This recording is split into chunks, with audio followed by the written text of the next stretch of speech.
Five, four, three, two, one. Ya, oke, balik lagi bersama gua Felix hari ini.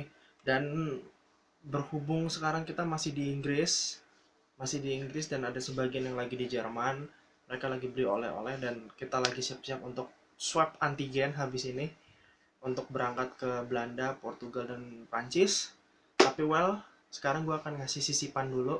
Sisipan ini adalah narasi. Narasi pertama gua adalah tentang apakah sarjana bisa berkecimpung di dunia sepak bola? Kali ini gue akan lebih berbicara kepada pengalaman yang gue dapat selama ini. Gue cerita dikit ya. Gue ini udah main bola, futsal sepak bola itu sejak kenal sepak bola itu dari umur 5 tahun. 4 tahun sih, 4 tahun. 4 tahun pas pertama udah suka timnas Itali, habis itu suka Liga Itali, kesini-sininya suka Lazio sama Milan. Tapi gue juga mempelajari sepak bola liga lain, kecuali Liga Indonesia karena males. Em, Kemudian gua main bola tuh umur 5 tahun udah dibeliin sepatu bola sama bokap gua. Kita mainnya tapi main tarkam banget sih. Bener-bener main tarkam. Gue yang pakai sepatu bola, yang lain pakai telanjang kaki gitu. Kayak nggak fair juga sih. Mungkin karena dibilang orang tua gue masih sanggup beliin dibanding anak-anak lain. Karena dulu gue kan tinggalnya di perkampungan, bukan di komplek kayak sekarang. Itu kalau Tapi emang gue nggak pernah terlibat di SSB, jadi makanya gue nggak pernah ikut turnamen segala macam. Kalau gue masuk SSB mungkin udah dapat panggilan timnas. Tapi selain itu juga mungkin kalau gue ya, selain itu gue pernah futsal juga. Futsal itu dari tahun 2009, mulai futsal 2009. eh, itu mulainya pas gue lagi tanding sama OMK gue, OMK Orang Muda Katolik di gereja gue.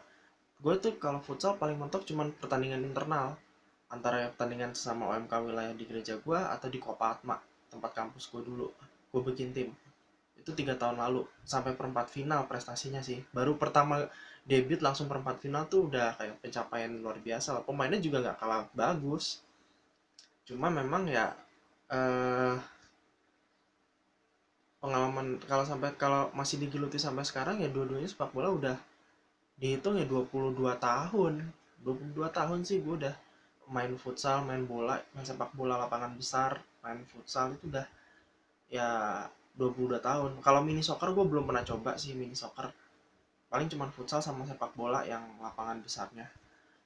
Ya itu sih. Tapi memang gue dari segi pengalaman cuma pengalaman di internal doang. Gue belum pernah kayak main di kejuaraan yang besar mewakili kampus atau sekolah dulu. Karena kalau gue dulu sekolah kan mulai bener-bener fokus futsal itu di kejuruan, di Sahid dulu. Gue ikut ekskul futsal, tapi kita nggak bisa jalan ikut turnamen. Mungkin karena nggak ada kepengurusan yang mau membantu kita untuk ikut turnamen. Kayak sedih juga sih, karena waktu gua lulus ternyata futsal saya tuh udah mulai berkembang.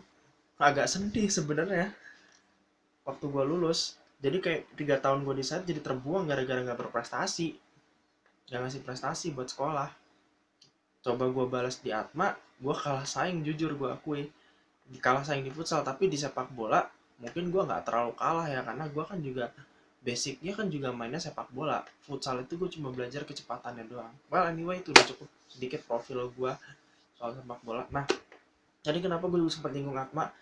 Gue kan kuliah di Atma ya, kuliah di Atma sampai terakhir itu tahun lalu. Gue itu sempat merasakan lah kegiatan di UKM bola seperti apa, dari kepanitiaannya, dari acara penyambutan anggota baru sampai acara turnamen-turnamen Atma.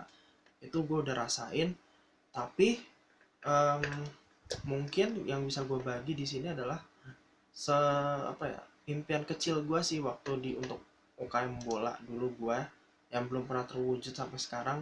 Tapi juga buat semua UKM olahraga sih, di Atma Jaya ataupun dimanapun. Nah, jadi kenapa temanya adalah sarjana bisa berkecimpung di dunia sepak bola? Sebenarnya dalam tanda kutip dunia sepak bola tidak melulu soal bertanding sebagai pemain di lapangan. Banyak hal kok yang bisa lo explore di dunia sepak bola. Mungkin kalau gue contoh nih, kita patokannya di kampus gue aja ya. Kalau lulusan UKM bola nih, sebenarnya bisa apa aja sih? Kayak misalkan nih anak FEB, ekonomi bisnis, anak akuntansi, anak manajemen, administrasi bisnis, pembangunan. Kalau dari 4 jurusan ini, gue ngelihatnya sih mereka bisa buka usaha misalkan bikin lapangan futsal atau eh, jualan sepatu atau jersey, jualan sepatu, jersey, peralatan main bola atau futsal tuh bisa. Jadi entrepreneur di dunia sepak bola atau futsal itu bisa. Contohnya tadi gue sebut bikin lapangan futsal atau jualan peralatan sepak bola atau futsal, itu kan masih relate tuh. Ilmu lo kepake, ilmu kuliah lo kepake, tapi passion lo dulu di UKM bola bisa kepake juga. Kalau terus lainnya kayak komunikasi, komunikasi itu kemana bisa jadi jurnalis, bisa jadi reporter atau wartawan, editor, benar-benar jadi kontributor di. Kalau dulu kan kita bacanya kan kayak bola, soccer, sekarang udah nggak ada, sekarang udah lebih kayak eh, kontennya kan sekarang lebih banyak di portal internet kayak Detik Sport, kayak bola juara.net, bola.com, lebih banyak ke situ, bisa ke sana. Dan syukur-syukur bisa jadi jurnalisnya, bisa jadi jurnalis yang meliput pertandingan-pertandingan event besar di luar negeri. Bisa jadi jurnalis justru orang lulusan komunikasi terus juga belum pernah ikut UKM bola, which is ilmu dan passionnya tuh bisa tersalur di situ dan enjoy, pasti bakal enjoy. Lalu kemudian kalau FPB tempat gua, baik itu mau yang jurusan bahasa Inggris, teologi, BK, PGSD, itu bisa jadi pelatih, tapi bukan pelatih di SSB ya, pelatihnya untuk pelatih sekolah. Bisa jadi sambil ngajar lo bisa jadi pelatih sekolah, bisa. Lo kalau ketika lo ngajar di sekolah tapi lo juga bisa jadi pelatih futsal atau pelatih sepak bola di sekolah lo, itu nilai plus, nilai tambahnya seorang guru tuh di situ yang membuat dia akan disukai. Itu nilai plus, nilai kebanggaannya juga. Sekarang ini di masa, gue jelasin dikit ya soal dunia pendidikan. Di masa sekarang, guru itu tidak boleh dipandang sebagai sesuatu yang menakutkan, justru dipandang harus sebagai sesuatu yang mengayomi, merangkul, tapi juga punya sisi tegas. Jadi kalau gurunya pandai bergaul atau tahu dunia pergaulan anak sekarang, itu adalah nilai plus, nilai plus kebanggaan seorang guru. Itu pun gue alami, anak-anak banyak yang senang sama gue gara-gara um, gue bisa ngajar, gue bisa sharing, gue bener-bener bisa intuit sama dunia mereka. Itu sih sedikit aja ya, sharing sedikit. Selanjutnya kalau misalkan hukum, kalau di hukum lo bisa jadi agen pemain, bisa. Kenapa gue bilang bisa jadi agen pemain? Karena kalau jadi agen pemain lo akan tahu tentang struktural kontrak pemain. Jadi ketika nanti ada miskomunikasi dengan sponsornya pemain itu atau dengan klub, lo akan tahu. Jadi kalau misalkan ada si sponsor atau klub melakukan penyelewengan kontrak, lo kan bisa, sebagai agen lo bisa melakukan tuntutan. Makanya kebanyakan agen-agen yang bagus itu lulusannya adalah hukum dan juga tahu ilmu ekonomi umumnya.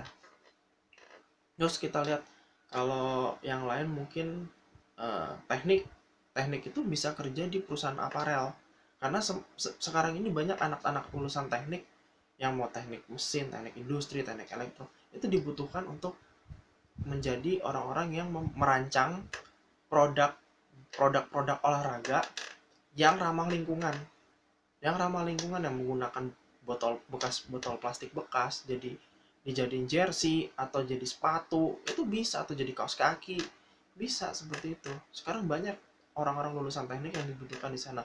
Lu bayangin lulusan teknik terlibat di UKM bola, itu nilai plus loh, nilai plus yang bisa kerja lu bakal enjoy.